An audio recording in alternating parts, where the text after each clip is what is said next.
Good morning, church. My name is Dylan Thomas, and I am the student pastor here at First Baptist Granbury, and am excited to be here with you this morning to have another opportunity to preach as we walk through the season of waiting together as a church. As mentioned last week, there are many different periods of waiting that comes throughout our life. Sometimes the wait deals with important aspects of our lives, whether that be a job, promotion, family, while other times it deals with trivial aspects, waiting in a checkout line at the grocery store. Sometimes the period of waiting ends unexpectedly, such as an expecting mother going into labor early, while other times we know why and how long the wait is, such as an engagement. The periods of knowing why and how long we are waiting can sometimes be the hardest for us, either because we don't want something to happen, or because we are looking forward to something happening and we can't wait for that. As we know, our church is going through this intentional interim process, which will take a year to a year and a half or so.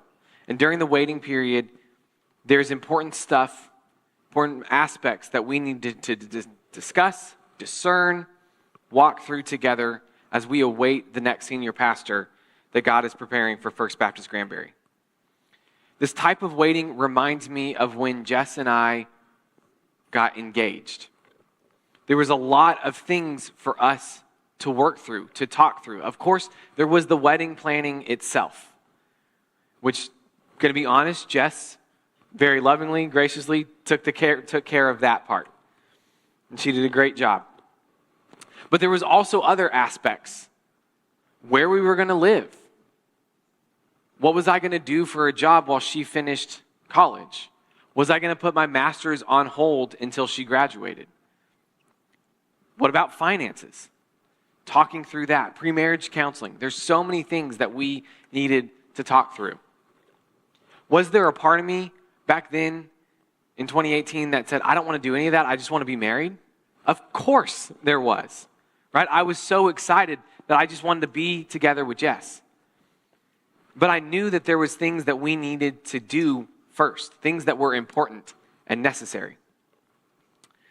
And this is where we are as a church, but also as a church as a whole, across the world, as Jaron mentioned a moment ago. As we are in a waiting period, not only in this time, but also as we wait for Christ's return. This last week, we saw and learned from Psalm 46 about how in the waiting we must be still and know that He is God. Remember that this means that we are to stop panicking, stressing, being anxious, and to focus on the Lord and to know that He is our stable refuge, our sovereign strength, and our present helper. Today we are going to continue this concept of in the waiting and focus upon another aspect of what we ought to be doing, which is to be faithful and serve. Our passage this morning is Matthew 25, verses 14 through 30. As you turn there, let me set up the context for you. This passage is found in what is considered the Olivet Discourse, which runs from Matthew 24 through Matthew 25, where Jesus is teaching His disciples on the Mount of Olives in the days leading up to His crucifixion. The focus of His teaching here is upon the end times and His second coming. Much like the master in the parable that we will read in a moment, Jesus will return. And I love that we got to sing that in some of these songs this morning. He will return in robes of white. Well, there are numerous ideas, concepts, and theories about what will happen leading up to and when Christ returns. That's not the focus of this specific passage. The parable that we will be learning from today is one of several in this section, all dealing with what we do while we wait for Christ's return. If you aren't familiar with it, a parable is a simple story used to illustrate a moral or a spiritual lesson. And it was one of the main ways that Jesus taught during his earthly ministry. As we read the parable, we will see that in the waiting, we must be faithful and serve. Please stand, if you can, as we read Matthew 25, 14 through 30. For it is just like a man about to go on a journey. He called his own servants and entrusted his possessions to them. To one he gave 5 talents, to another 2 talents, and to another 1 talent, depending on each one's ability. Then he went on a journey. Immediately, the man who had received 5 talents went, put them to work, and earned 5 more. In the same way, the man with 2 earned 2 more.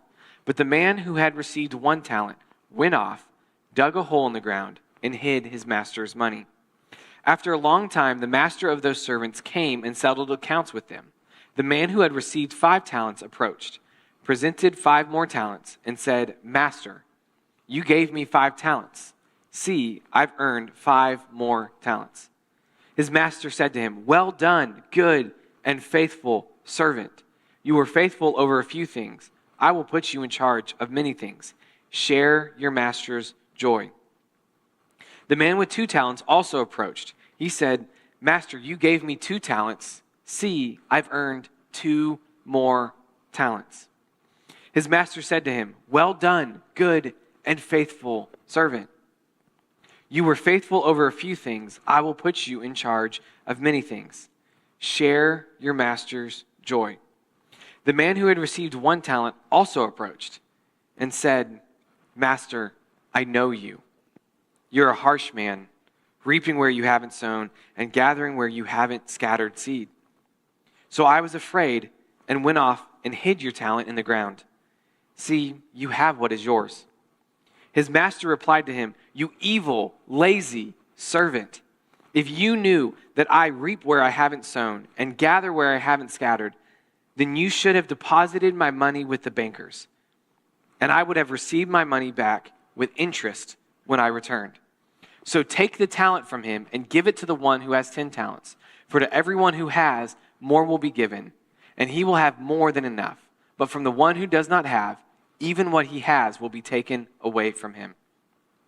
And throw this good-for-nothing servant into the outer darkness, where there will be weeping and gnashing of teeth.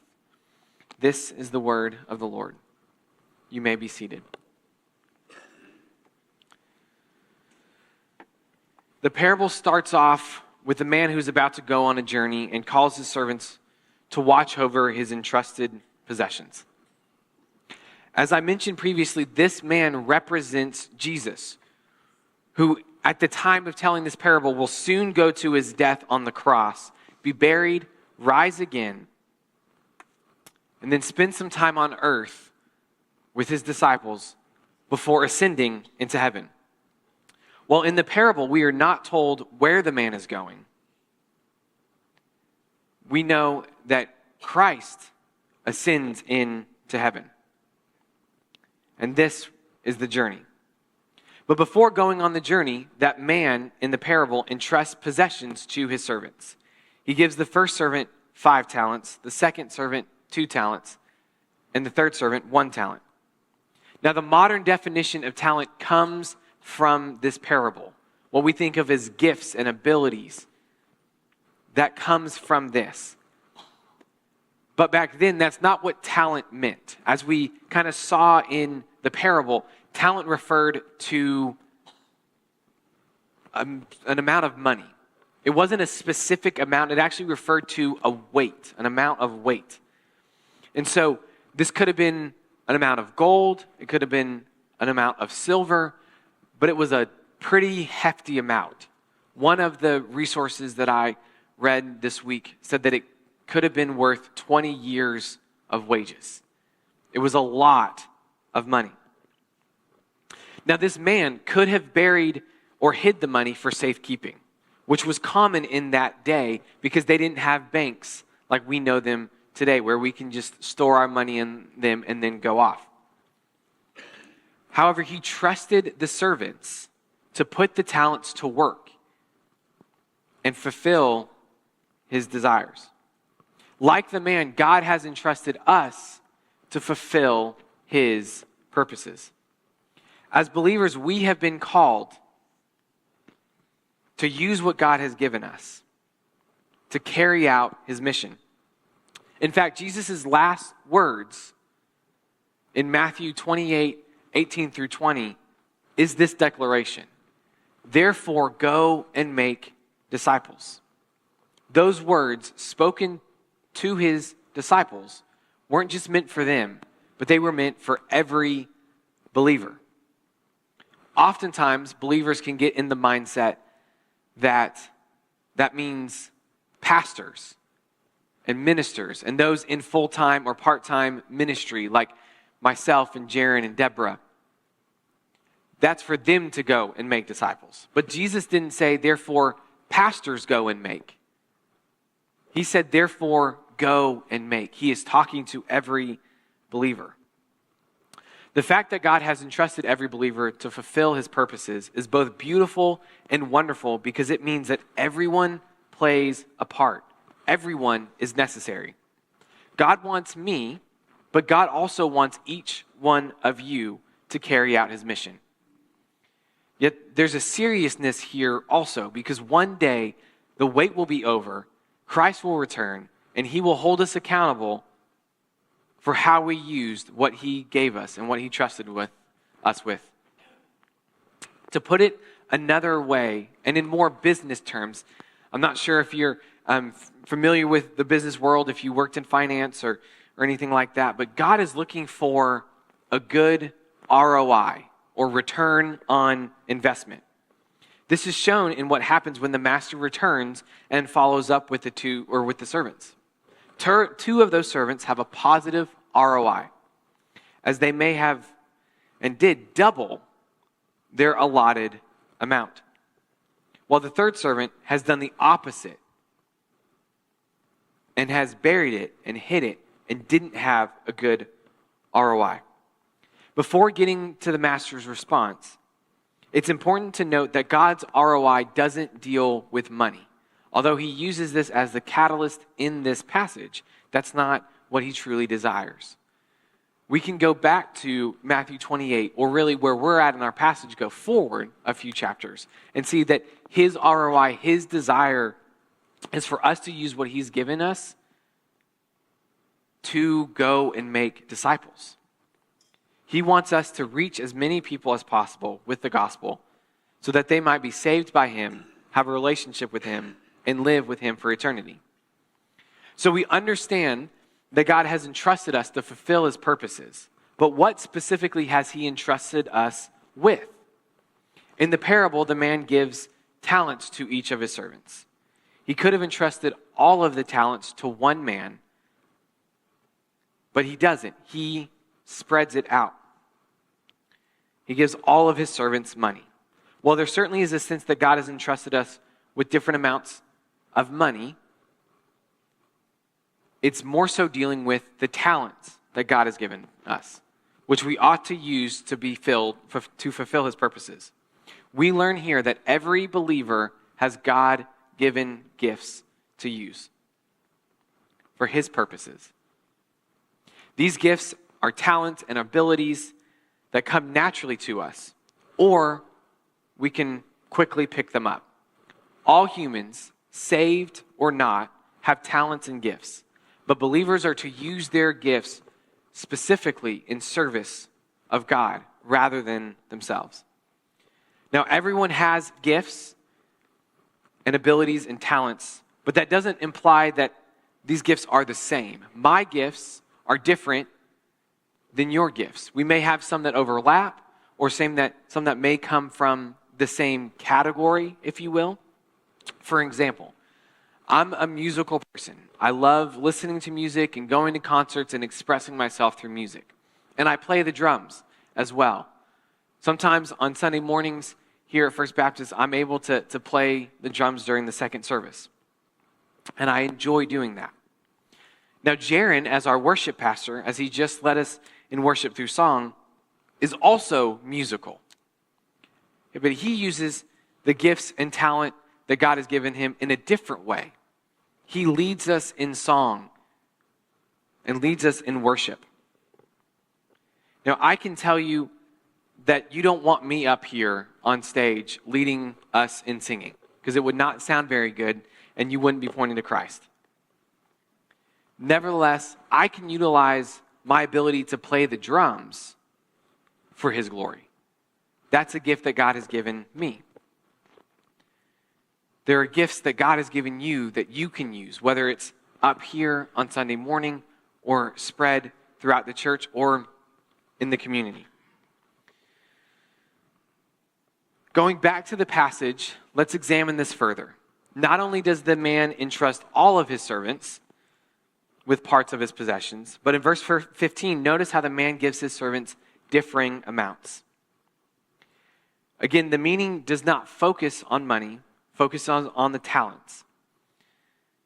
The servants are given differing amounts depending on each one's ability. To illustrate this, we can all probably think of someone that might be, their gift might be that they can pick up other talents and other hobbies and other gifts really, really quickly. Or you may be that person. When I think of someone like that, I think of my cousin, my oldest cousin Parker, who just seems to, anything that he picks up, he can do extremely well.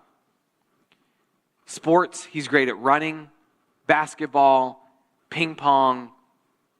He has a lot of hobbies and does video games and board games, but he's also really intelligent and knowledgeable, as he's a doctor, but he also enjoys history, and the books that he asked for at Christmas is not, fiction books, which are great, but deep historical thinking and learning books, right? He has many different talents. And so some of us are like him, that we can pick up and just do things easily, and we have more gifts. Some of us are more like that second or third servant, that we don't have as many gifts, but we can still use those gifts to fulfill God's purposes.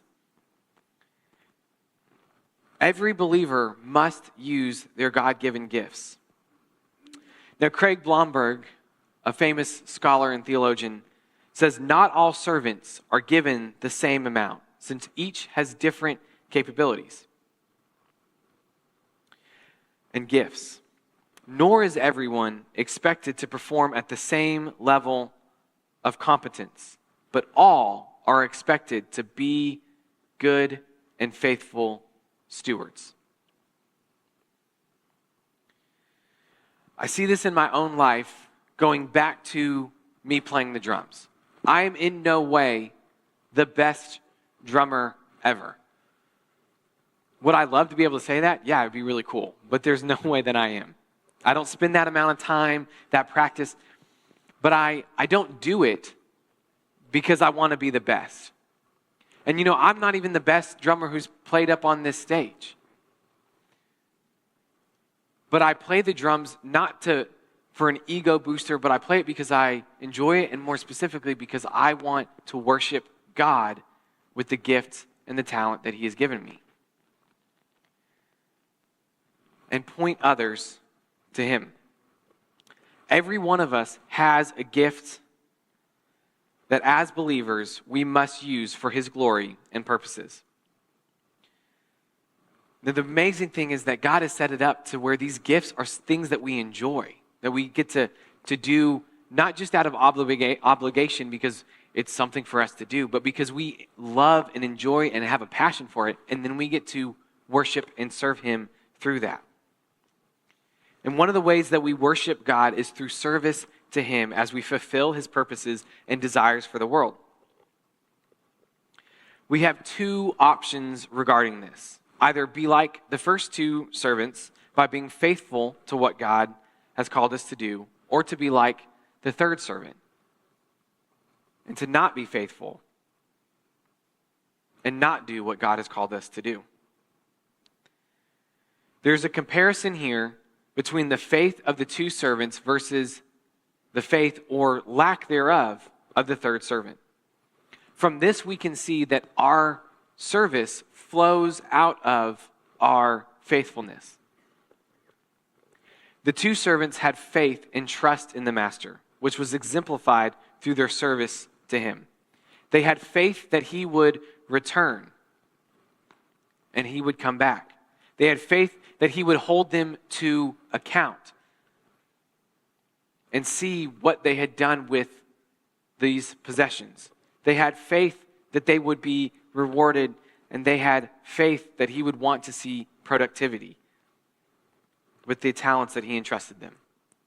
The servants' service flowed out of their faithfulness, which is clear because they immediately went to work. At the end of verse 15, it says immediately. They go immediately. They don't know how long this journey is. It could have been a long journey. They could have just sat back and said, I'll take care of that next week. No, they immediately went and put the money to work. Now, Jesus intentionally doesn't tell us what they did for work. And that's mainly so that we don't read into this a specific situation and say, okay, well, they did this, so that means I have to go and do this. We can put in our own gifts. What has God entrusted and given to us, and how can I use that during this waiting period? How can I use that in the waiting?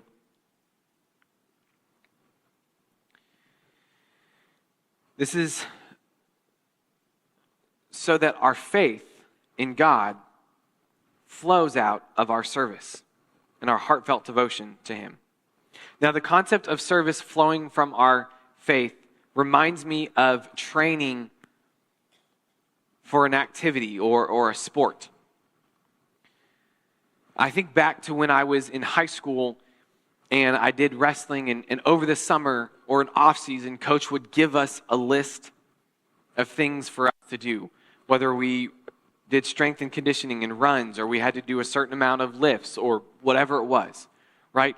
Coach gave us this list, and although there was part of me that didn't want to take that time out of my summer to do that, I did it because I knew that there was a purpose behind it. I knew that and had faith that what Coach had said for me to do would produce results that we would want to see for myself and for our team in the coming season. Now, for me right now, I'm not a part of a team or a sport, but I do run. And I'm actually training for an ultra marathon, which is 31.1 miles. It's a long distance. Now, I don't have a coach to help me train, but I do have a 26-week training plan. Now, I could simply make up my own training plan. I could simply say, okay, I'm going to run 31.1 miles in February, so I'm going to do this amount of stuff. But because I've never done it before, I don't know the proper way to train. And so I did some research and found a plan that I think will be good and will get me to that point to be able to run that at the end of February. But not only is it important for me to just have faith in the plan, right? If I just say, oh, this plan will get me to be able to run, and I just sit on the couch and do nothing, right? What good is that doing me? Where is my faith actually in that, right? And so I get up on Friday or Saturday mornings and I run the miles. Even as hard as it may be, and it's hard when you're running by yourself. It's easier when you're doing it as a race. And so the service that I have, or the work that I have, flows out of that faithfulness that this plan will train me and get me ready to run the distance. May we be like the two servants who used what the man entrusted them to fulfill his purpose through faithfully serving him. Now, what about the third servant? What about his faith? His faith in the master led him to do something completely different. And this is because his faith was misguided. Instead of putting the talents to work, the man decided to dig a hole and bury the money for safekeeping. Again, this was common practice in that day. But this is something that the master himself could have done. And so if this is what the master wanted, then the master could have done it himself. But why did the servant act in this way? We hear his response in verses 24 and 25, where he says, "Master, I know you. You're a harsh man, reaping where you haven't sown and gathering where you haven't scattered seed. So I was afraid and went off and hid your talent in the ground." The servant was too scared of his master to do anything with the talent. Now, instead of being praised as the other two servants were, where they were told, "Well done, my good and faithful servant," this servant is rebuked and scolded for being evil and lazy. The master continues by sarcastically saying that if he was truly the way that this man understood him to be, thought him to be, as harsh as he was, then that should have been even more reason for this man, for this servant, to put the talent to work. Because his mindset of the master was that he was a greedy man. The servant's misunderstanding and lack of knowledge regarding who his master is affected his faith and therefore affected his service.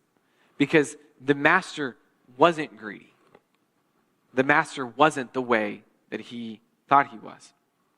Church, to be good and faithful servants, we must know who God is. It's difficult for us to have true, lasting faith and devotion to him if we don't know him. And it's hard for us to have lasting faith, devotion, and service to him when our view of God is wrong. The third servant had a wrong view of his master, which caused him to act in a selfish way. He wanted to protect himself.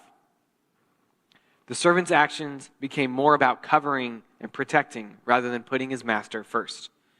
Likewise, when we misunderstand who God is, or when we have a wrong view of who he is, it's easier for us to act selfishly.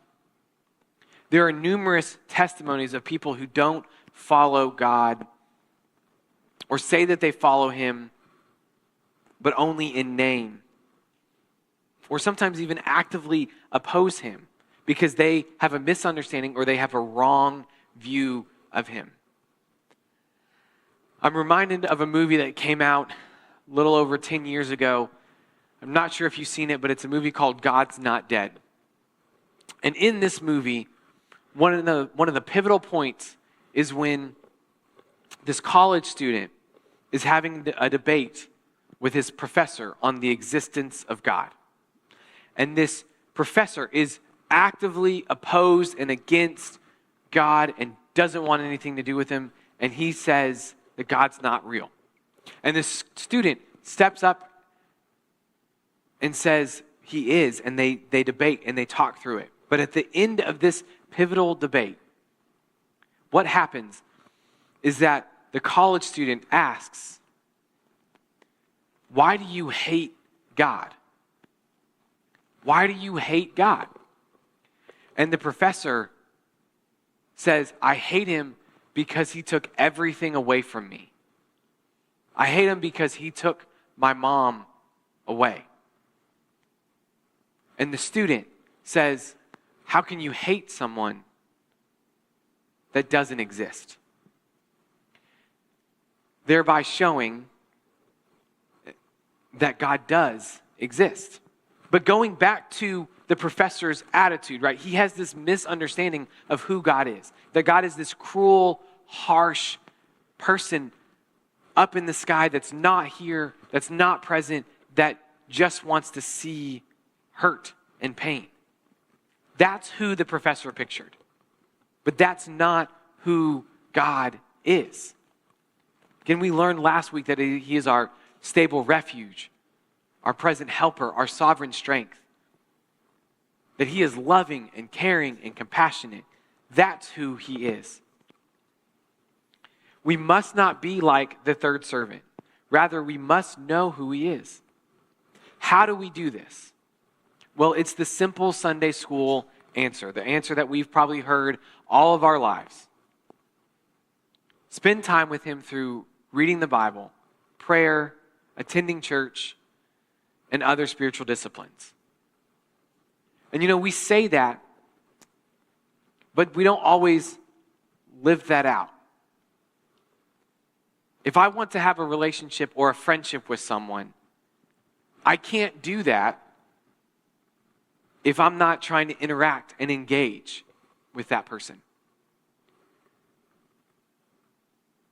I don't think Jess and I would have the relationship that we do now if back when we first met, if I just avoided her and hoped one day that we would have a friendship and then that would transition into a relationship. I don't think she would have been that interested in me if I just was aloof and sat back. God seeks and wants a relationship with us. He wants us to know him. And we are able to do that through these ways. For us to be faithful and to serve, we must know who he is. And so, coming together, putting this together, what are we to do? Well, as church members here at First Baptist, as believers, our call is to be faithful and serve. You may be struggling with faith right now. There's a lot of things that has happened not only here at our church, but in our world of people being hurt or leaving or death that may have caused you to lose faith. Why would God do this? Why would God allow this?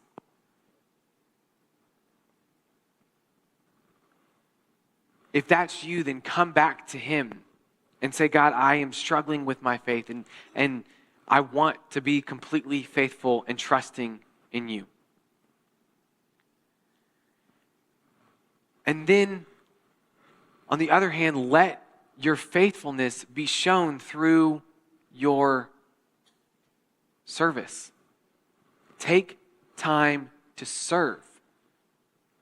It would be really easy, church members, if we just stepped back at this point in time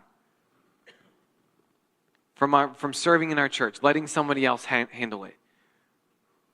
But this is not the time to step back. This is the time to step forward and come and serve. There are a lot of different areas that we can serve here at our church, whether that's in the youth ministry, in the kids ministry, in the bus ministry, Operation Christmas Child, and so many other things. There are tons of areas that we can serve. It's a time to step forward, to be faithful to God and say, I want to serve you and serve here at the church. But not only that, we can serve outside of the church.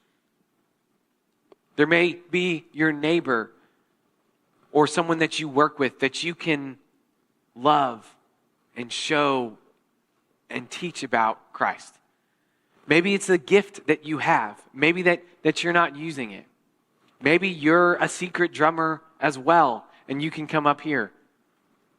Maybe you sing well. Maybe it has something to do with tech and media or anything. Who knows? But you can come up here and serve.